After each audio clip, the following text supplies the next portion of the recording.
नमस्कार साथियों, मैं ओम प्रकाश आप सभी का टॉप ऑफिसर क्लासेज के डिजिटल प्लेटफॉर्म पर हार्दिक स्वागत हूं, अभिनंदन करता हूं। हम पढ़ रहे थे मेवाड़ का इतिहास, घुइल डायनेस्टी के बारे में पढ़ रहे थे और हमने जो वाली क्लास थी उस क्लास के अंदर कुंभा के बारे में पढ़ रहे थे। कुंभा हम लगातार दो क्लासों के अंदर पढ़ रहे थे। फर्स्ट जो हमारी क्लास थी इसके अंदर हम कुंभा की कल्चर अचीवमेंट्स, पॉलिटिकल अचीवमेंट्स के बारे में पढ़ा। उसके बाद हम कुंभा की कल्चर अचीवमेंट्स के बारे में पढ़ा और जो कल वाली जो क्लास थी उसके अंदर हम कुंभा के कोर्ट स्कॉलर कौन कौन से थे उनके बारे में पढ़ा था। और कुंभा ने जो साहित्य के अंदर कौन कौन से काम किए, उन्होंने कौन कौन सी पुस्तकें लिखी उनके बारे में पढ़ा। तो हम आपको एक बार में पुनः रिवीजन करवा देता हूँ। कुंभा के साहित्य के बारे में हम पढ़ते हैं कि कुंभा ने साहित्य के अंदर बहुत रुचि थी। इसके जो संगीत गुरु थे उसका नाम सारंग व्यास था।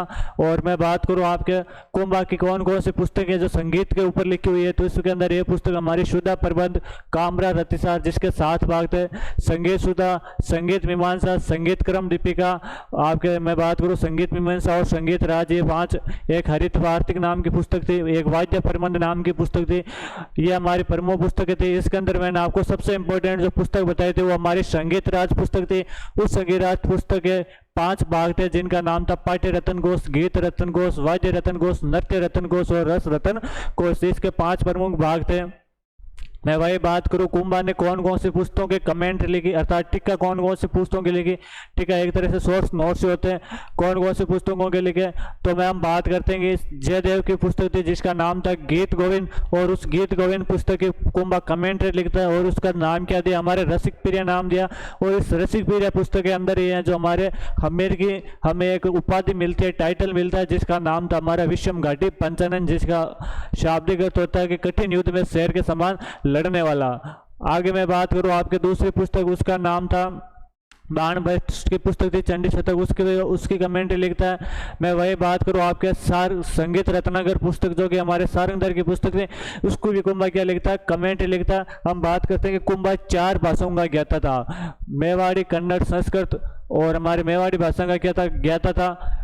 और हम बोलते हैं कि कुंभा ने 4 नाटक लिखे। अतुल्य चातुर्य इसके अंदर प्रमुख है जो हमारा नाटक था कुंभा का। मैं वही बात करूं आपके कुंभा के कोर्ट स्कॉलर कौन कौन से थे, कुंभा के दरबारी विद्वान कौन कौन से थे। तो कुंभा के जो दरबारी विद्वान थे उनका नाम था कान्हा व्यास। कान्हा व्यास के बारे में बात करते हैं कि कान्हा व्यास ने एकलिंग महात्म्य नाम की पुस्तक लिखी थी जिसका जो प्रथम भाग था, जिसको हम राज वर्णन के नाम से जानते हैं, ये जो प्रथम भाग है हमारे कुंभा ने स्वयं लिखा था, ये हमने पढ़ा था।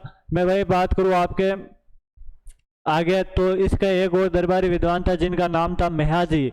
क्या नाम था, मेहाजी। और मेहाजी ने एक पुस्तक लिखी थी जिसका नाम था तीर्थमाला। पुस्तक का क्या नाम था, हमारे तीर्थमाला पुस्तक का नाम था। इस तीर्थमाला पुस्तक के अंदर कहते हैं 120 तीर्थों का वर्णन है। कितने तीर्थों का वर्णन है, 120 तीर्थों का वर्णन है। एक अगला हमने पढ़ा था कुंभलगढ़ किले का जो वास्तुकार था मंडन, वो कुंभा का दरबारी विद्वान था। और मंडन की कौन कौन सी पुस्तकें थी उनके बारे में हमने पढ़ा। तो हम पढ़ते हैं कि कुंभा मंडन की जो पुस्तक है, रूप मंडन, कोडन मंडन, हमारे राज वल्लभ, वास्तुसार, देव मूर्ति प्रकरण, ये इसकी प्रमुख पुस्तकें थी। देव मूर्ति प्रकरण, देवताओं की मूर्तियों के बारे में, कोदन मंडन, हमारे धनुष कला के बारे में, रूप मंडन, मूर्तियों से संबंधित है, राज वल्लभ जो देव राजाओं के जो हम बोलते हैं महल कैसे बनाए जाते उसके बारे में एक इसकी पुस्तक वास्तुसार है। इसके अलावा गोविंद नाथा था, एक नाथा हमारे वास्तु मंजरी लिखता है। मैं बात करूँ आपके गोविंद कला निधि, उद्धार धोनी, द्वार दीपिका और सार समुचय नामक पुस्तक लिखता है। सार समुचय में आयुर्वेद के बारे में जानकारी देती है। जो कला निधि पुस्तक है गोविंद की, वो पुस्तक हमें जो किसके बारे में जानकारी देती है, तो ये पुस्तक हमें ये जानकारी देती है कि जो मंदिर होते हैं उनके जो कंदूरे होते हैं उनको कैसे बनाए जाते हैं, इनके बारे में क्या देती है, हमें जानकारी देती है। तो ये हमारे कुंभा के प्रमुख दरबारी विद्वान थे। एक इसके अंदर रमाबाई था, और रमाबाई के बारे में हम पढ़ते हैं कि कुंभा की पुत्र थी और इसको जो उपाधि दी थी वो वागेश्वरी उपाधि थी। इसकी संगीत के अंदर रुचि थी। इसको एक परगना दान में दिया रखा था। उस परगने का नाम हमारे क्या था, तो उस परगने का नाम था हमारा जावर। कौन सा परगना था, जावर परगना था। मैं आगे बात करूँ आपके एक हिरानंद मुनि थे जो कुंभा के गुरु थे। ध्यान रखना, कुंभा के जो संगीत गुरु थे उनका तो नाम सारंग व्यास था। जो कुंभा के, सिंपल आपसे क्वेश्चन पूछ ले, कुंभा के गुरु कौन थे, तो जो कुंभा के गुरु थे उनका क्या नाम था, हमारे हिरानंद मुनि था।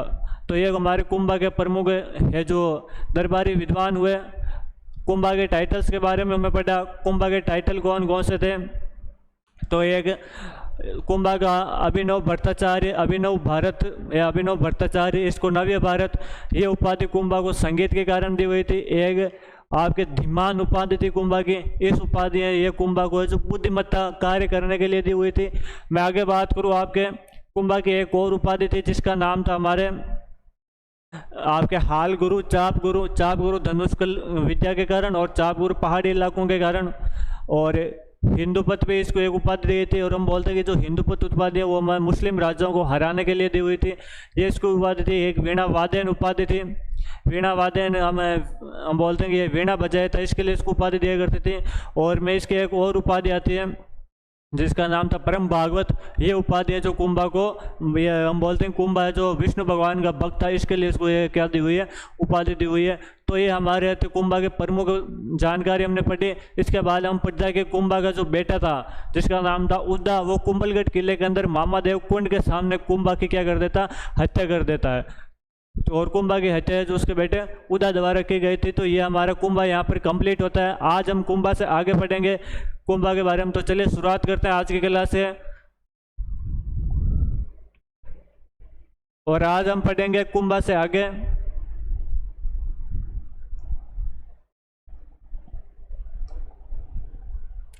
महाराणा रायमल के बारे में। किसके बारे में पढ़ेंगे, महाराणा रायमल के बारे में पढ़ेंगे। कुंभा का एक बेटा था जिसका नाम था उद्दा, और उद्दा के बारे में पढ़ते हैं कि उद्दा ने है जो कुंभा की हत्या के थे हमारे कुंभलगढ़ किले के अंदर, उसकी क्या कर दी थी, हत्या कर दी थी। उसके बाद में 1468 तक हमारे कुंभा यहाँ पर राजा रहता है। मैं आगे बात करूँ कि वहाँ के जो सामंत वगैरह था उन्होंने है जो उदा को माना नहीं, उदा को राजा स्वीकार नहीं किया। तो वहाँ पर उसके बाद में कुंभा का जो दूसरा भाई था जिसका नाम था हमारा रायमल, उसका क्या नाम था, हमारा महाराणा रायमल। और ये रायमल क्या बनता है, यहाँ पर राजा बनता है। और कब 1473 से 1509 के बीच हमारा क्या रहता है, यह मेवाड़ का क्या रहता है, राजा रहता है। तो ये ध्यान रखना। मैं बात करूँ इसके पिता की, तो इसका पिता का नाम था कुंभा। इसके पिता का क्या नाम था, हमारे कुंभा नाम था इसके पिता का। तो ये तो हमारा था रायमल। हम बोलते हैं कि इसके और इस उदा के बीच में दो युद्ध होते हैं, उदा के और हमारे जो रायमल था, उदा और रायमल, इसके बीच में दो युद्ध होते हैं। एक युद्ध होता है हमारा जावर का युद्ध। कौन सा युद्ध होता है, हमारे जावर का युद्ध होता है, बैटल ऑफ जावर, जावर का युद्ध। एक युद्ध होता है हमारा दाड़िमपुर का युद्ध। कौन सा युद्ध होता है, दाड़िमपुर का युद्ध होता है। और इस दोनों युद्ध के अंदर हम बोलते हैं कि उद्दा हार जाता है। उद्दा क्या कर जाता है, हमारा हार जाता है। और इस हार के कारण उद्दा हार जाता है। उसके बाद में कहते हैं कि मालवा के साइड चला गया था, और मालवा से उधर हमारे एक राजा रहता था उस टाइम, उसका नाम था हमारे गयासा। क्या नाम था, गयासा। उस गयासा से सहायता लेने के लिए जाता है। और कहते हैं कि बाद में बिजली गिरने से, किससे, बिजली गिरने से उदा की क्या हो जाती है, हमारी डेथ हो जाती है। और बाद में हमारे यहाँ का मेवाड़ का जो फाइनल राजा है वो हमारा कौन बन जाता है, रायमल यहाँ का क्या बन जाता है, राजा बन जाता है। तो ये थोड़ा ध्यान रखना कि जो कुंभा के और रायमल के बीच में दो युद्ध होते हैं, जावर का युद्ध और दाड़िमपुर का युद्ध। और दोनों युद्ध के अंदर उद्दा हार जाता है। उद्दा हारने के बाद में मालवा साइड जाता है गयासा से सहायता लेने, और वापस लौटते समय उस पर बिजली गिरने से उसके क्या हो जाती है, डेथ हो जाती है। और हमारे यहाँ पर फाइनल राजा है वो कौन रहता है, हमारा रायमल क्या रहता है, राजा रहता है। तो ये तो हमारा थोड़ा इंट्रोडक्शन कुंभ युद्ध के बारे में। मैं आगे बात करूँ आपके इसके कंस्ट्रक्शन के बारे में, किसने कौन कौन सा निर्माण कार्य करवाया था, तो उसके बारे में पढ़ते हैं। इसके कंस्ट्रक्शन के बारे में पढ़ते हैं। इधर आता हमारा कंस्ट्रक्शन, निर्माण कार्य।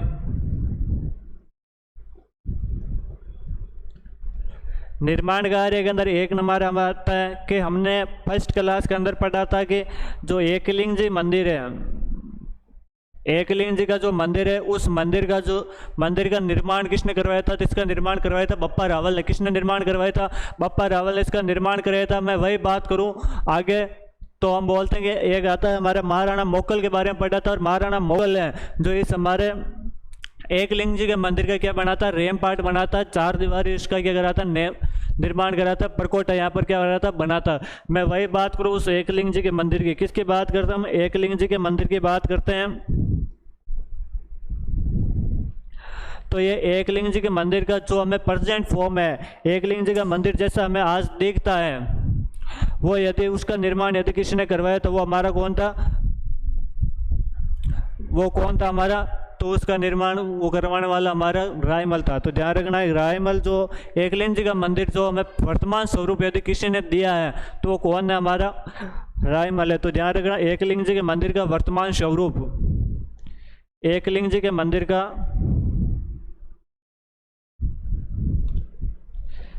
एकलिंग जी मंदिर का वर्तमान स्वरूप,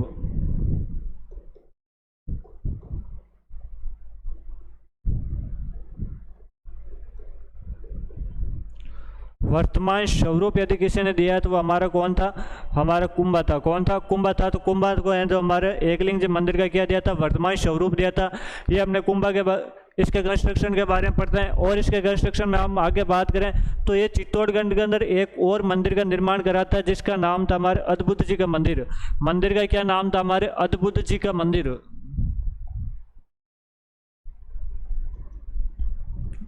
अद्भुत जी का मंदिर।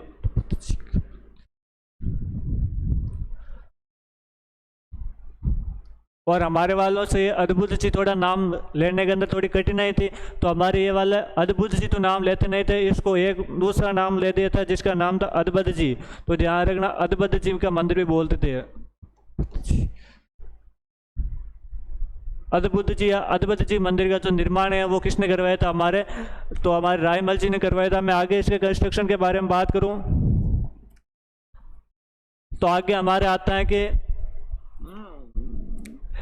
इसकी जो कुंभा की जो पुत्री थी जिसका नाम था रमाबाई। तो रमाबाई यहाँ पर जावर के अंदर एक मंदिर बनाते हैं, रमा स्वामी मंदिर। रमा स्वामी मंदिर। रमाबाई ने कहा कि पिताजी का नाम था कुंभा और कुंभा ने जो मंदिर बनाया था उसका नाम था कुंभ स्वामी मंदिर, जो कि भगवान विष्णु का मंदिर है। और यहाँ पर रमाबाई मंदिर बना रही है और मंदिर का क्या नाम? हमारा रमा स्वामी मंदिर है।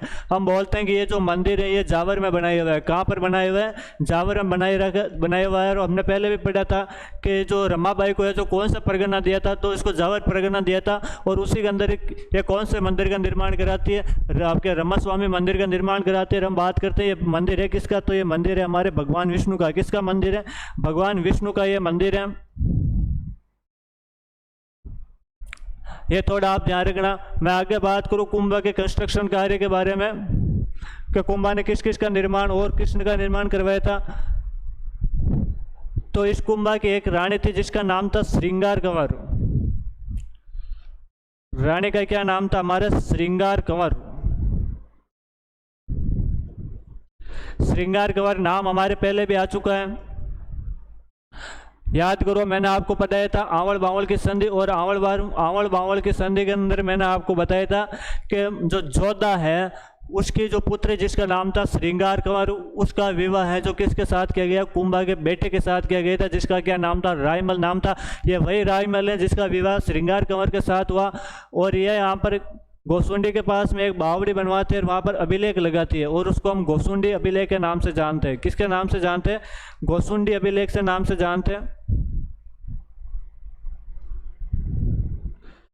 गोसुंडी के अभिलेख के नाम से जानते हैं। तो ये गोसुंडी का जो अभिलेख है वो हमारे जो श्रृंगार कंवर थे, जो हमारे हम बोलते हैं कि जोधा की क्या थी? पुत्री थी, राजकुमारी थी, उसका है जो लगाया हुआ है। श्रृंगार कंवर ने जो गोसुंडी के अंदर एक बावड़ी का निर्माण करवाते हैं और वहाँ पर पास में हमें क्या मिलता है? एक अभिलेख मिलता है। उसका क्या नाम था? हमारा गोसुंडी अभिलेख नाम था। इस अभिलेख के बारे में मैं थोड़ा आपको वापस बता देता हूँ। गोसुंडी के अंदर श्रृंगार कंवर ने बावड़ी का निर्माण करवाया था। किसका निर्माण करवाया था? बावड़ी का निर्माण करवाया था। और इस जो बावड़ी वाला जो इंक्रिप्शन है इसके अंदर लिखा रखा है कि मैं जोधा की राजकुमारी हूँ, मेरे पिता का और मेरे दादाजी का नाम रणमल है। और ये मारवाड़ वंश के बारे में थोड़ी बहुत क्या देती है? जानकारी देती है, अपने पिता के बारे में बताती है, अपने दादा के बारे में बताती है। तो ध्यान रखना ये है जो गोसुंडी के अंदर बावड़ी का निर्माण कौन कराते हैं, हमारे श्रृंगार कुंवर करवाते हैं। वहाँ पर क्या लगाती है, अभिलेख लगाती है, इनक्रिप्शन लगाती है। तो ये थोड़ा आप ध्यान रखना श्रृंगार कुंवर के बारे में। हम आगे बात करें आपके, वहाँ पर गोसुंडी का बावड़ी की बात है तो यहाँ पर एक गोसुंडी अभिलेख और है, शायद इधर रीडिंग भी होगी हमारे, ये गोसुंडी इनक्रिप्शन।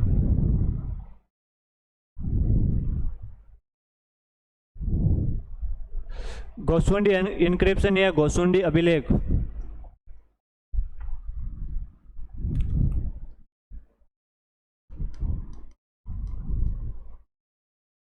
गोसुंडी इनक्रिप्शन या गोसुंडी अभिलेख क्या था, गोसुंडी अभिलेख क्या है, गोसुंडी इनक्रिप्शन। एक तो मैंने आपको वापस क्लियर कर देता हूँ, हमारे रायमल की जो रानी थी जिसका नाम था श्रृंगार कंवर, वो गोसुंडी के अंदर एक बावड़ी बनवाते हैं और वहाँ पर एक इनक्रिप्शन लगाती है, वो अलग है गोसुंडी अभिलेख। और उसके बारे में वो उसके अपने दादा के अपने पिता के बारे में जानकारी देती है। ये एक गोसुंडी अभिलेख, ये अलग है, दोनों एक अलग अलग इनक्रिप्शन है, एक ही जगह पर लगे हुए हैं। तो दोनों का नाम है जो गोसुंडी इनक्रिप्शन है, वो तो गोसुंडी के अंदर बावड़ी है और ये गोसुंडी अभिलेख है। इस अभिलेख के बारे में क्या है तो बोलते हैं कि ये दूसरी शताब्दी का इनक्रिप्शन है। कौन सी शताब्दी का, दूसरी शताब्दी का क्या हमारा अभिलेख है, दूसरी शताब्दी का अभिलेख, दूसरी शताब्दी का क्या है हमारा अभिलेख है। और इस अभिलेख के बारे में हमें क्या जानकारी मिलती है तो ध्यान रखना, इस अभिलेख के बारे में जानकारी मिलती है कि ये गुहिल वंश के बारे में, ये राजस्थान का सबसे प्राचीनतम अभिलेख है, ये हमें एक जानकारी मिलती है। और इसके अनुसार हमें एक जानकारी ये मिलती है कि एक गज का राजा था जिसका नाम था सर्वतात, कि गज के राजा, गज जगह का नाम है, उसका राजा का क्या नाम है, हमारे सर्वतात नाम है। क्या नाम है हमारे, सर्वतात नाम है। कि गज के राजा सर्वतात ने अश्वमेध यज्ञ करवाया। कौन सा यज्ञ करवाया, हमारा अश्वमेध यज्ञ करवाया। इसकी हमें क्या मिलती है, जानकारी मिलती है। और हमें ये भागवत पुराण के बारे में भी क्या देता है, जानकारी देता है। तो ये भी लिख लेना कि भागवत पुराण के बारे में भी क्या देता है, जानकारी देता है। भागवत पुराण के बारे में भी क्या देता है, हमें जानकारी देता है। जानकारी देने वाला अभिलेख है तो हमारा कौन सा अभिलेख है, गोसुंडी अभिलेख है। ये थोड़ा ध्यान रखना, दूसरी शताब्दी का अभिलेख है। और गज के राजा सर्वतात ने हमारे यहाँ पर कौन सा यज्ञ करवाया था, अश्वमेध यज्ञ करवाया था, उसकी जानकारी देता है। और मैं बात करूँ भागवत पुराण की भी क्या देता है, हमारे जानकारी देता है। और ये राजस्थान का प्राचीनतम अभिलेख है। राजस्थान का कैसा अभिलेख है, प्राचीनतम अभिलेख है। इधर लिख देता हूँ मैं, राजस्थान का प्राचीनतम अभिलेख, ancient encryption of Rajasthan. Rajasthan का प्राचीनतम अभिलेख यदि कोई माना जाता है तो वो हमारा कौन सा माना जाता है, गोसुंडी का अभिलेख माना जाता है। तो ये थोड़ा गोसुंडी अभिलेख के बारे में ध्यान रखना। हम एक पीछे बात भूल गए थे, जो गयासा था, हम बोलते हैं कि उदा है जो जावर और दाड़िमपुर के युद्ध में हारने के बाद हमारे मालवा के गयासा के पास में चला जाता है। तो बाद में गयासा इधर भी हमारे अटैक करता है रायमल से, और रायमल है जो मालवा के गयासा को हरा दिया था। तो ये भी ध्यान रखना, कोई पूछ लेगा कि मालवा के गयासा को कौन से राजा ने हराया था, तो ध्यान रखना कि मालवा के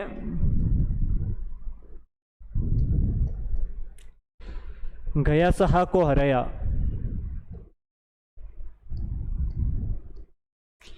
मालवा का राजा था जिसका क्या नाम था, हमारे गयासा था, तो उसको क्या हराया था, युद्ध के अंदर हराया था। तो यह भी ध्यान रखना रायमल के बारे में। तो रायमल के बारे में एक बार वापस देख लेते हैं।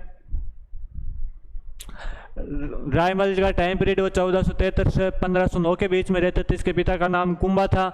और मैं वही बात करूं, इसके कंस्ट्रक्शन के निर्माण कार्य की बात करते हैं तो इसने जो एकलिंग जी मंदिर का जो वर्तमान स्वरूप है, प्रेजेंट फॉर्म, यदि इसने किसी एकलिंग जी के मंदिर की जो प्रेजेंट फॉर्म यदि किसी ने दी है तो हमारे किसने दी है, रायमल ने दी है। मैं वही बात करूँ आपके इसके निर्माण कार्य के इसके अंदर है। इसने अद्भुत जी के मंदिर का क्या करवाया था, निर्माण कराया था, इसलिए इसका दूसरा नाम अद्भुत जी मंदिर भी है। मैं वही बात करूँ इसके सिस्टर वो बोलो या मैं कुंभा की पुत्री बोलो जिसका नाम था हमारे रमाबाई, और रमाबाई जावर के अंदर रमा स्वामी मंदिर का निर्माण करा थी जो कि भगवान विष्णु का मंदिर है। मैं वही बात करूँ आपके इसके रानी थी जिसका नाम था श्रृंगार का, और जो घोसुंडी के अंदर क्या लगाते एक बावड़ी का निर्माण कराती है और वहाँ पर इनक्रिप्शन लगाती हैं, और उस इनक्रिप्शन के बारे में जो अपने दादा और अपने पिता के बारे में क्या देती है, जानकारी देती है। मैं वही बात करूं कि घोसुंडी के अंदर हमें एक और अभिलेख मिलता है, इनक्रिप्शन मिलता है, और जो इनक्रिप्शन मिलता है वो दूसरी शताब्दी का अभिलेख है। दूसरी शताब्दी का अभिलेख है, राजस्थान के सबसे प्राचीनतम अभिलेख माना जाता है, और यह एक अभिलेख है जो गज के राजा सर्वतात ने अश्वमेध यज्ञ कराया था उसकी जानकारी देता है, और हमें भागवत पुराण की भी क्या देता है, जानकारी देता है। अगले हमारी हेडिंग है रायमल के पुत्र।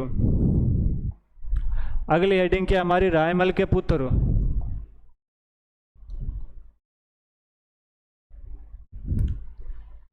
रायमल के पुत्र,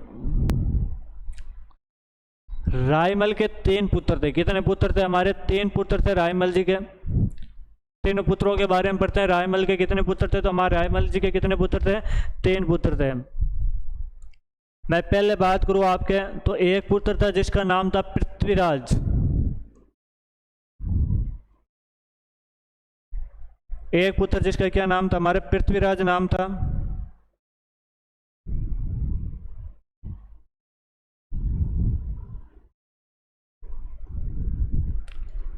पृथ्वीराज नाम था। एक का नाम हमारे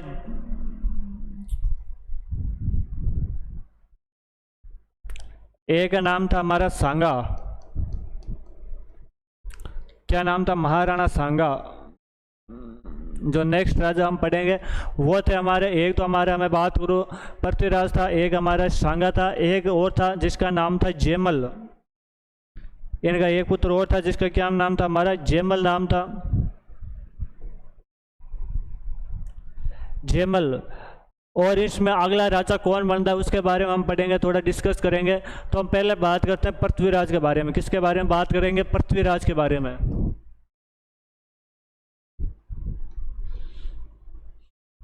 पृथ्वीराज के बारे में बात करेंगे। पृथ्वीराज के बारे में क्या हम देखते हैं, ये जो पृथ्वीराज है इसको उड़ना पृथ्वीराज के नाम से जानते हैं, फ्लाइंग प्रिंस के नाम से जानते हैं, उड़ना राजकुमार के नाम से जानते हैं। किस नाम से जानते हैं, उड़ना राजकुमार।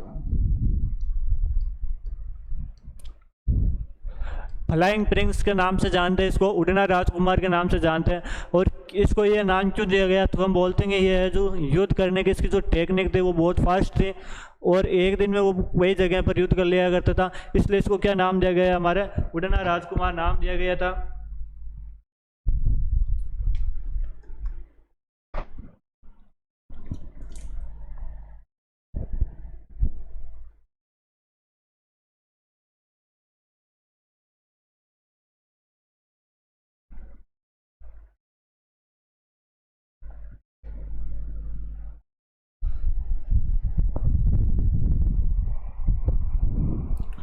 आगे बात करें आपके पृथ्वीराज के बारे में। पृथ्वीराज के बारे में आगे आता है कि इसकी रानी थी जिसका नाम था तारा। इसकी रानी थी जिसका क्या नाम था, हमारा तारा। और इस तारा को वो अजमेर वाले किले में रखता है। इस तारा को कौन से किले में रखता है, अजमेर के किले में रखता है। इसलिए अजमेर के किले का नाम बदल के क्या हो गया, हमारा तारागढ़ हो गया। क्या हो गया था, तारागढ़ हो गया था। मैं बात करूँ आपके इस तारा की, ये तारा है जो टोडा की राजकुमारी थी। कहाँ की राजकुमारी थी, टोडा की राजकुमारी थी। टोडा की क्या थी, हमारी राजकुमारी थी।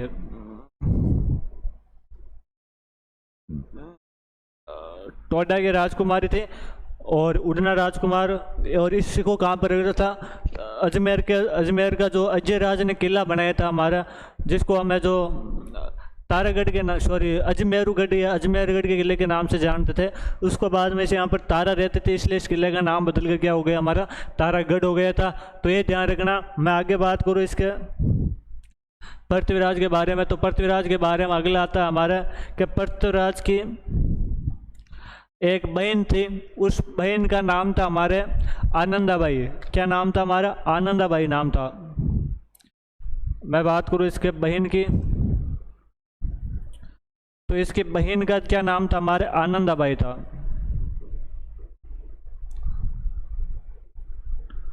आनंदाबाई नाम था।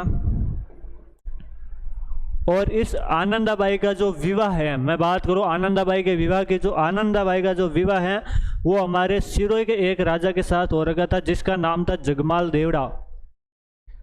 आनंदाबाई का जो विवाह है वो किस राजा के साथ हो रखा था? हमारे जगमाल देवड़ा के साथ हो रखा था। सिरोही के जगमाल देवड़ा के साथ हो रखा था।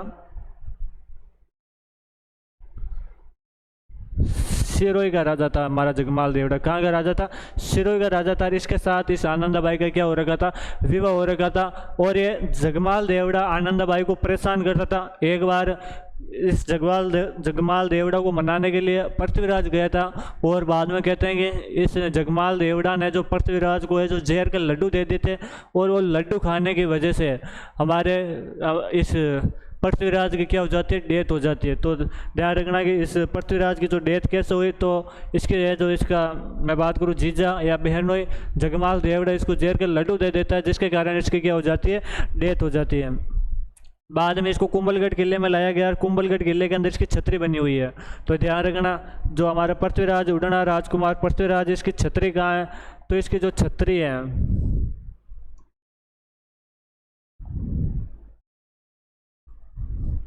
इसकी जो छतरी है वो हमारी है कुंभलगढ़ किले में। कौन से किले में? कुंभलगढ़ किले में। वैसे हम जब कल्चर पढ़ते हैं तो वहाँ पर हमारे छतरियों का जो सेनेटअप्स है उसका अलग से एक टॉपिक आता है। वहाँ पर हम जितने भी हमारे प्रमुख राजा है उनके छतरियों के बारे में हम वापस पुनः पढ़ते हैं। तो ये भी थोड़ा ध्यान रखना कि यदि आपसे कोई पूछ ले कुंभलगढ़ किले के अंदर किसकी छतरी है, तो हमारे किसकी छतरी है? उड़ना राजकुमार पृथ्वीराज की छतरी है। और एक छतरी के अंदर कितने पिलर्स हैं? तो ये 12 खंभों की छतरी। कितने खंभों की छतरी है? हमारे 12 खंभों की क्या हमारी छतरी है? 12 खंभों की क्या हमारी छतरी है।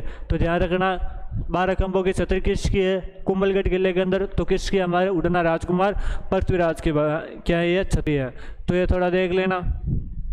ये हमारा था पृथ्वीराज उड़ना राजकुमार के नाम से जानते हैं। इसकी रानी का क्या नाम था? हमारा तारा नाम था। और तारा अजमेर किले के अंदर रहते थे, इसलिए अजमेर किले का क्या नाम हो गया? हमारा तारागढ़ नाम हो गया था। मैं वही बात करूँ आपके इसके बहन जिसका क्या नाम था? आनंदाबाई, उसका विवाह सिरोही के राजा जगमाल देवड़ा के साथ हो रखा था। जगमाल देवड़ा उसको परेशान करता था, और जगमाल देवड़ा है जो इसको जहर के लड्डू दे देता है, और उसके जहर के लड्डू खाने की वजह से पृथ्वीराज की हो जाती है? डेथ हो जाती है। और इसकी जो छतरी है वो हमारे कुंभलगढ़ किले के अंदर बनी हुई है, और 12 खंभों के क्या है इसके? छतरी है। तो ये तो था हमारा पृथ्वीराज। मैं अगला बात करूं तो हम अगला राजा जयमल के बारे में बात करेंगे। किसके बारे में बात करेंगे? जयमल के बारे में बात करेंगे। तो जयमल के बारे में क्या है तो देख ले। जयमल के बारे में हम पढ़ते हैं कि जयमल सोलंकियों के खिलाफ लड़ता हुआ मारा गया था। जयमल के बारे में हमें एक ही लाइन याद रखनी है। जयमल के बारे में हमें एक ही लाइन याद रखनी है कि सोलंकियों के खिलाफ लड़ता हुआ मारा गया था।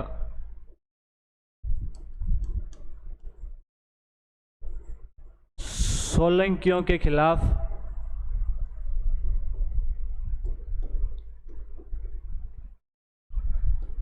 लड़ता हुआ मारा गया।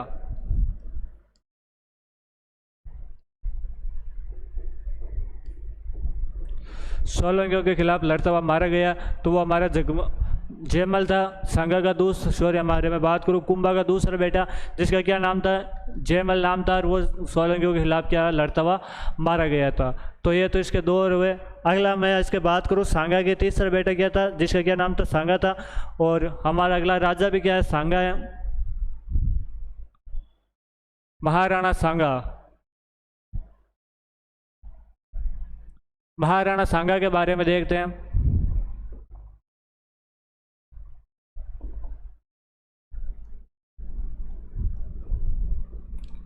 महाराणा सांगा, इस सांगा का एक और नाम है, इसी को है जो सांगा को बोलते हैं संग्राम सिंह। क्या बोलते हैं? संग्राम सिंह बोलते हैं। तो कई बार संग्राम सिंह के नाम से आ जाए तो बच्चे कंफ्यूज होते हैं, संग्राम सिंह कौन सा आ गया? तो ये संग्राम सिंह सांगा का ही नाम, दूसरा क्या नाम हमारा संग्राम सिंह है। मैं इसके टाइम पीरियड की बात कर रहा हूँ तो इसका जो टाइम पीरियड है वो है हमारा 1509 से 1528 तक। कहाँ तक? 1509 से 1528 तक इसका क्या है, हमारा टाइम पीरियड रहने वाला है। तो ध्यान रखना कि जो सांगा का जो टाइम पीरियड है वो हमारा 1509 से 1528 के बीच में रहने वाला है। हम इसका जो पहली हेडिंग आती है वो आती है हमारे स्ट्रगल विथ दिल्ली। इससे पहले मैं आपको थोड़ी सांगा के बारे में और जानकारी दे देता हूँ। सांगा के बारे में जानकारी क्या है कि ये है जो हमारे किसका पुत्र था, किसका बेटा था, तो इसके बारे में थोड़ी जानकारी ले लेते सांगा के बारे में। और एक्स्ट्रा जानकारी हमारे पास क्या है, तो यहाँ पर पहली लाइन लिख लेना कि यह है जो रायमल का बेटा था। किसका बेटा था? हमारे रायमल का क्या था? हम बोलते हैं कि रायमल जी के 3 बेटे थे। एक पृथ्वीराज उड़ना राजकुमार पृथ्वीराज था, एक हमारे जयमल था, एक हमारे सांगा था। तो वो 2 तो डेथ हो गई थी उनकी, वो तो मैंने बता दिया आपको कैसे हुई थी। एक हमारे कौन बढ़ता? हमारा सांगा है जो हमारा मेवाड़ का क्या बनता अगला, रायमल जी के बाद में क्या बनता है, मेवाड़ का अगला राजा बनता है। तो इसके बारे में हम पढ़ेंगे। मैं बात करूँ आपके सेवंतरी नामक गांव में, सेवंतरी नामक गांव में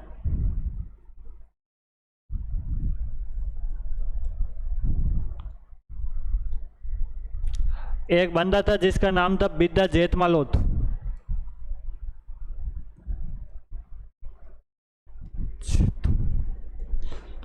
बंदे का क्या नाम था? हमारे बिद्दा जेतमालोत नाम था। और यहाँ उसके पास में क्या लेता है, ये उसको बचाता है और उसको बाद में इसको यहाँ पर क्या लेता है, शरण लेता है। तो ध्यान रखना कि जो सेवत्री नामक गांव में बिद्दा जेतमालोत है जो उसको क्या लेते हैं, शरण लेता है। मैं बात करूँ शरण क्या देते हैं, इसकी क्या सहायता करता है बिद्दा जेतमालोत, तो एक छोटी सी हिस्ट्री है हमारी, हिस्टोरी है। और कहानी क्या है कि रायमल जी के टाइम जब ये 3 बेटे थे तो ये तीनों है जो राजा बनने के लिए आपस में लड़ा करते थे। तो कहते हैं किसी ने बताया कि हमारे यहाँ दरबार के अंदर, हमारे राज्य के अंदर एक महिला है, वो महिला हाथ दे के बता देती कि जो भविष्य के अंदर इसका भविष्य है जो बता दिया करती है। तो तीनों को वहाँ के उसके पास में ले जाया गया था और पृथ्वीराज का और उसका जो पृथ्वीराज का सबसे पहले वो हाथ देखते, पृथ्वीराज का हाथ देखते वो मना कर देते हैं कि मेवाड़ अगला राजा तू तो नहीं बनेगा। जब पृथ्वीराज ने कहा कि चलो मैं नहीं तो इन दोनों में से बता दे कि कौन बनेगा, तो उसने जो सांगा की तरफ क्या कर देता, इशारा कर देता और कहते हैं कि उस दिन से है जो हमारा पृथ्वीराज है जो इसको मारने के लिए आतुर हो चुका था और वो इसका पीछा भी करता है।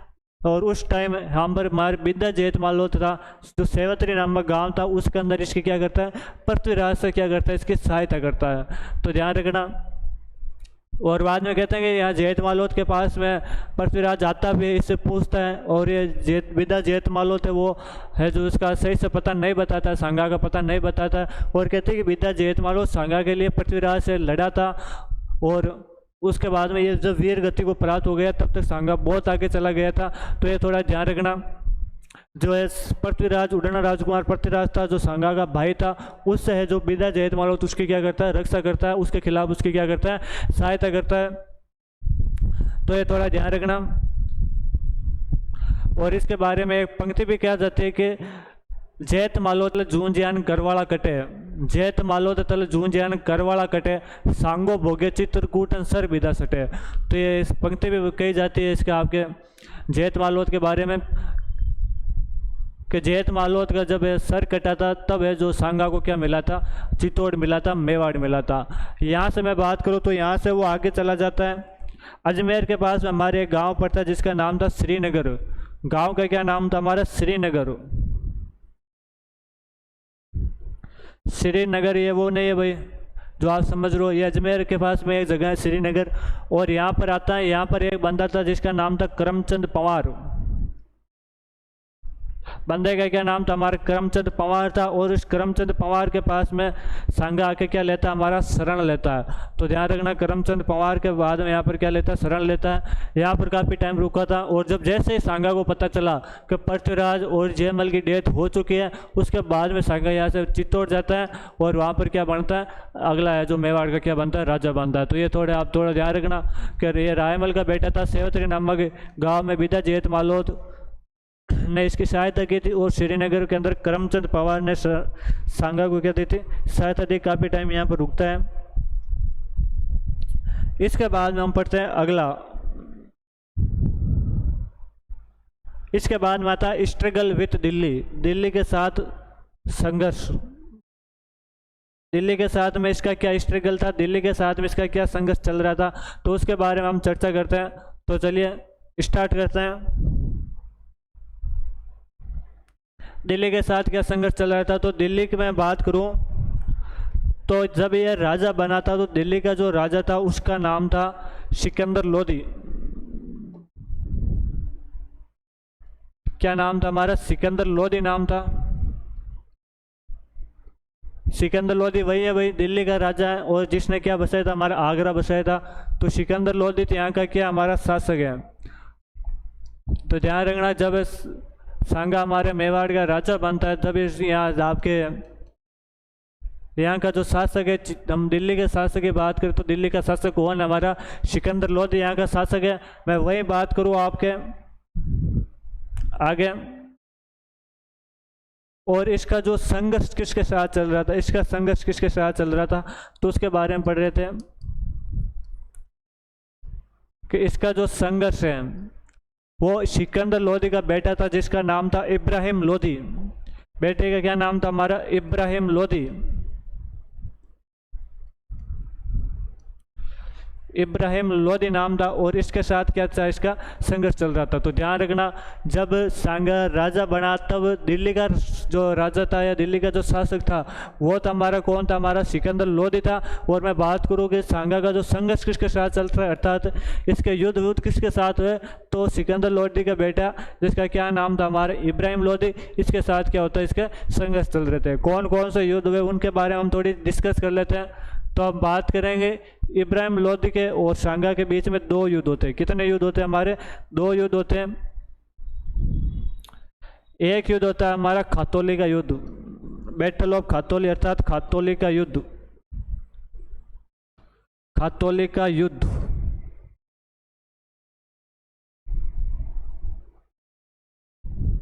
एक युद्ध होता है हमारा बाड़ी का युद्ध,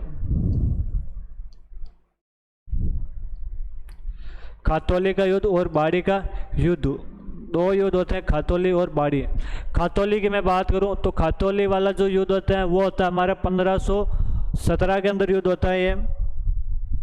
और मैं वहीं बात करूं आपके बाड़ी, तो बाड़ी वाला युद्ध होता है आपके 1518 में। तो ये तो होता है हमारा 1517 में, और ये युद्ध होता है हमारा 1518 में। कब होता है, 1518 के अंदर ये युद्ध होता है, 1558 के अंदर होता है। बाड़ी जो जगह है वो तो है हमारे धौलपुर में। कहाँ पर है, धौलपुर के अंदर जगह है ये। और मैं वही बात करूँ आपके खातौली की, तो खातौली हमारे जगह है कोटा में। कहाँ पर जगह है भाई, कोटा के अंदर ये जगह है। यहाँ पर ये युद्ध होता है खातौली और बाड़ी का युद्ध। और कहते हैं कि दोनों युद्ध के अंदर, खातौली और बाड़ी दोनों युद्ध के अंदर है जो हमारे सांगा की क्या होती है, जीत होती है। दोनों युद्ध के अंदर किसकी जीत होती है, हमारे सांगा की क्या होती है, जीत होती है। तो इस युद्ध के अंदर भी सांगा क्या रहा था, विजय हुआ था। और इस युद्ध के अंदर भी सांगा की क्या हुई थी, विजय हुई थी। दोनों युद्ध के अंदर सांगा की क्या होती है, हमारी विजय होती है, जीत होती है। तो ध्यान रखना, जो खातौली और बाड़ी युद्ध है 1517 और 18 के अंदर होता है। खातौली धौलपुर के अंदर है, सॉरी खातौली हमारे कोटा के अंदर है, धौलपुर हमारी बाड़ी के अंदर है, सॉरी बाड़ी है वो हमारी धौलपुर के अंदर है। और ये युद्ध होता है हमारे इब्राहिम लोदी और सांगा के बीच में युद्ध होता है। और दोनों युद्ध के अंदर किसकी जीत होती है, तो दोनों युद्ध के अंदर हमारे सांगा की क्या होती है, जीत होती है। ये थोड़ा ध्यान रखना। और मैं बात करूँ आपके इस युद्ध के अंदर, बात करें सेनापति की, कि इस युद्ध के अंदर हमारे सेनापति कौन था, तो इस युद्ध के अंदर हमारा जो सेनापति था उसका नाम था मियाँ खान। क्या नाम था, मियाँ खान नामक सेनापति था। तो इस युद्ध का जो सेनापति था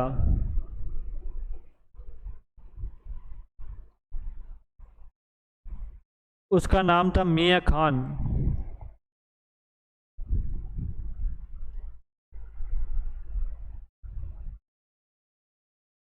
मियाँ खान नामक सेनापति था। तो यह तो था हमारा दिल्ली के साथ संघर्ष। हम आगे बात करते हैं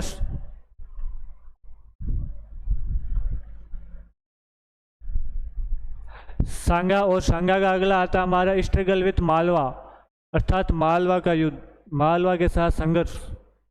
किसका है जो मालवा के साथ में क्या संघर्ष था?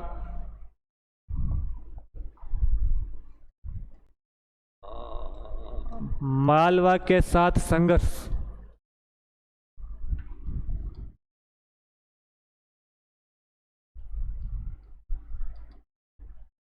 स्ट्रगल विथ मालवा अर्थात मालवा के साथ क्या संघर्ष था, तो उसके बारे में पढ़ते हैं। मालवा वाले संघर्ष के बारे में पढ़ते हैं। हम बोलते हैं कि जब ये सांगा राजा बना था, हमने इतनी देर है जो दिल्ली के साथ संघर्ष पढ़ा था, अब हम मालवा के साथ संघर्ष पढ़ रहे हैं। और मालवा के साथ में हमने पढ़ा कि जब ये राजा बना था तो यहाँ का जो शासक था वो तो कौन था, और यहाँ का है जो इसके युद्ध किसके साथ हो रहा था। तो हम बोलते हैं कि जब ये यहाँ का राजा बना था तब मालवा का जो शासक था उसका नाम था हमारे नासिर शाह। जो शासक था उसका क्या नाम था? हमारे नासिर शाह नामक शासक था। मैं वही बात करूं, शासक तो कौन था? हमारा नासिर शाह शासक था। और इसका जो संघर्ष था वो था हमारा मोहम्मद खिलजी सेकंड के साथ। किसके साथ था? मोहम्मद खिलजी सेकंड के साथ इसका क्या था? संघर्ष था। मोहम्मद खिलजी फर्स्ट तो हमारे हम बोलते कुंभा के टाइम आया था, और ये मोहम्मद खिलजी सेकंड है जिसके साथ क्या था? इसका संघर्ष चल रहा था। तो ये थोड़ा ध्यान रखना कि ये जो मालवा का जो राजा था वो तो कौन था? इसके टाइम जो शासक था वो तो हमारा नासिर शाह था, और इसका जो संघर्ष है वो किसके साथ चल रहा था? आपका मोहम्मद खिलजी सेकंड के साथ चल रहा था। मैं आगे बात करूं, अगला आता है हमारा battle of Gagron. Battle of Gagron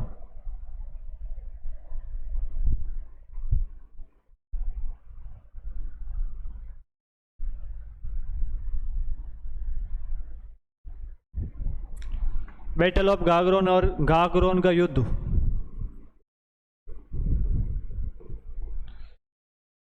Gagron जो कि झालावाड़ के अंदर जगह है, उस युद्ध के बारे में बात करते हैं। यह युद्ध हुआ था हमारे 1519 में। कब हुआ था? 1519 के अंदर यह युद्ध होता है। इस युद्ध के अंदर हम बात करते हैं कौन या किसके बीच में युद्ध हुआ था। तो हमारे एक साइड से था हमारा मोहम्मद खिलजी, सॉरी मैं बात करूँ आपके मेवाड़ के साइड से, तो हमारे मेवाड़ के साइड से था हमारा सांगा। कौन था? हमारा सांगा था। वर्सेज में आगे बात करूँ आपके हमारे मालवा साइड, तो मालवा का जो राजा था उसका नाम था हमारे मोहम्मद खिलजी सेकंड। मोहम्मद खिलजी सेकंड।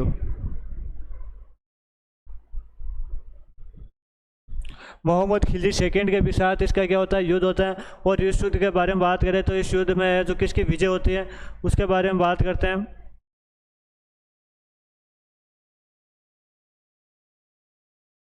और इस युद्ध के अंदर हमारे सांगा की क्या होती है? विजय होती है। तो ध्यान रखना, सांगा की विजय है। जो गागरोन वाला युद्ध है वो उसके अंदर किसकी विजय होती है? तो सांगा की क्या होती है? इसके अंदर विजय होती है। मैं हम बात करते हैं आगे। अगला आता है हमारे बैटल ऑफ बयाना। इससे पहले हम पढ़ लेंगे जो हमारे गागरोन का युद्ध हुआ था, इस युद्ध के क्या कारण थे, युद्ध के क्या कौन कौन से कारण थे उनके बारे में थोड़ी चर्चा कर लेते हैं। बैटल ऑफ कोजेज या कोजेजो बैटल।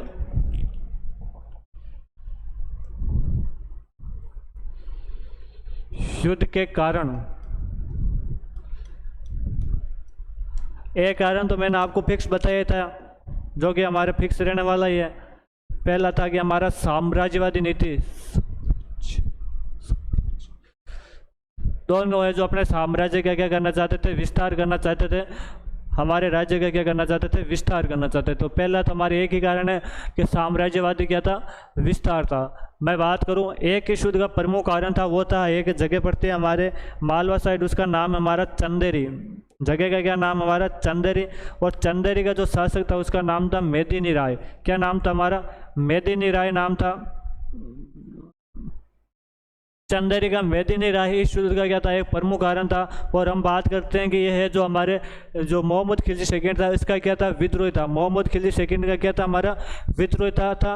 और सांगा इसको क्या देता है? शरण देता है। सांगा इसको क्या देता है? हमारा शरण देता है। मैं इधर लिख देता हूँ, सांगा इसको क्या देता है? हमारा शरण देता है। और इसको गागरोन की जागीर और देता है। कौन सी जागीर देता है? गागरोन क्या देता है? जागीर देता है। तो ये इसका प्रमुख कारण था। तो दो युद्ध को मैंने आपको प्रमुख कारण बताया था। ये तो हमारे साम्राज्यवादी नीति। एक इसका जो कारण था वो क्या था? हमारा चंदेरी का मेदिनीराय, ये इसका प्रमुख कारण था। तो ये दो प्रमुख हमारे इसके कारण है। मैं बात करूँ आपके इस युद्ध के अंदर, तो इस युद्ध के अंदर जो सांगा का जो सेनापति था उसका नाम था हरिदास चारण। जो सांगा का जो सेनापति था उसका क्या नाम था? हमारा हरिदास चारण। हरिदास चारण नामक सेनापति था। और ये हरिदास चारण सेनापति है, ये हमारा मोहम्मद खिलजी सेकंड को, किसको? मोहम्मद खिलजी सेकंड को क्या बना लेता? बंदी बना लेता है। युद्ध के दौरान क्या बना लेता? खिलजी सेकंड को क्या बना लेता? बंदी बना लेता है, नज़रबंद कर लेता है, इसको क्या कर लेता? अरेस्ट कर लेता। तो ये थोड़ा ध्यान रखना कि जो इस युद्ध के अंदर जो सांगा का जो सेनापति था उसका क्या नाम था? हमारा हरिदास चारण सेनापति था, जो आपके खिलजी सेकंड को क्या कर लेता? हमारा उसको क्या कर लेता? बंदी बना लेता है। तो ये तो देख लेना एक बार आप। मालवा के साथ इसका क्या संघर्ष था मैं आपको वापस बता देता हूँ। सांगा के बारे में हमने क्या क्या पढ़ा आज? महाराणा सांगा पढ़ा। सांगा के बारे में हमने पढ़ा कि सांगा का जो टाइम पीरियड है वो आपके 1509 से 1528 के बीच में रहने वाला है। ये ऋषि हमारे रायमल का पुत्र था। सांगा के बारे में हमने और पढ़ा कि इसने जो सेवत्री नामक गांव में बीदा जेठ मालोत की सहायता करता है। वही हमने पढ़ा कि ये श्रीनगर के अंदर करमचंद पवार के पास में शरण लेता है। और इसको जैसे ही पता चला है कि पृथ्वीराज की हमारी क्या हो चुकी है? डेथ होती है, जयमल की भी डेथ हो चुकी है, तभी हमारे यहाँ पर चित्तौड़ के अंदर वापस आ जाता है। रायमल के बाद मंगला राजा हमारा कौन बनता है? सांगा बनता है। मैं वही बात करूँ इसके संघर्ष के बाद में, तो इसके हमारे 3 उस टाइम प्रमुख राज्य थे। इसका दिल्ली के साथ संघर्ष चल रहा था, इसके मालवा के साथ संघर्ष चल रहा था, इसके गुजरात के साथ संघर्ष चल रहा था। हमने इसके 2 संघर्ष पढ़े। पहला दिल्ली के साथ कौन कौन सा संघर्ष था? तो हमने पढ़ा कि इसका जो दिल्ली के साथ संघर्ष था, हम बोलते हैं कि उस टाइम जो शासक था दिल्ली का वो तो था हमारा सिकंदर लोधी। और इसका जो संबल थे, इसका जो संघर्ष किसके साथ चल रहा था? तो इसका जो संघर्ष चल रहा था वो हमारे चल रहा था इब्राहिम लोधी के साथ चल रहा था। 2 युद्ध होते हैं, खातौली और बाड़ी। खातौली वाला जो युद्ध है, खातौली कोटा के अंदर जगह पड़ती है, 1517 के अंदर युद्ध होता है। मैं वहीं बात करूँ बाड़ी, तो बाड़ी 1518 के अंदर धौलपुर के अंदर जगह है। और इस दोनों युद्ध के अंदर सांगा की क्या होती है? जीत होती है। इसके अंदर जो सेनापति था उसका नाम था मियाँ खान सेनापति था। मैं वही बात करूँ आपके मालवा के साथ, तो मालवा के जो साथ इसका जो संघर्ष चल रहा था, मालवा के टाइम जब ये राजा बना था उस टाइम मालवा का शासक कौन था? तो उस टाइम था हमारा नासिर। और वही मैं बात करूं इसका जो संघर्ष किसके साथ था? तो वो था हमारा मोहम्मद खिलजी सेकंड के साथ। एक युद्ध होता है हमारा गागरोन या झालावाड़ का युद्ध, 1519 के अंदर युद्ध होता है। 2 प्रमुख इसके मैंने कारण बताए थे। एक चंदेरी का मेदिनीराय वो प्रमुख कारण था, और एक साम्राज्यवादी नीति ये प्रमुख कारण था। तो आज की क्लास हमारी यही थी, समाप्त करते हैं। हमारे साथ बने रहिए। यदि आपको वीडियो अच्छा लगा तो चैनल को सब्सक्राइब करें, वीडियो को लाइक शेयर अपने दोस्तों के साथ ज़्यादा से ज़्यादा शेयर करें। हमारे साथ बने रहिए। जय हिंद, वंदे मातरम।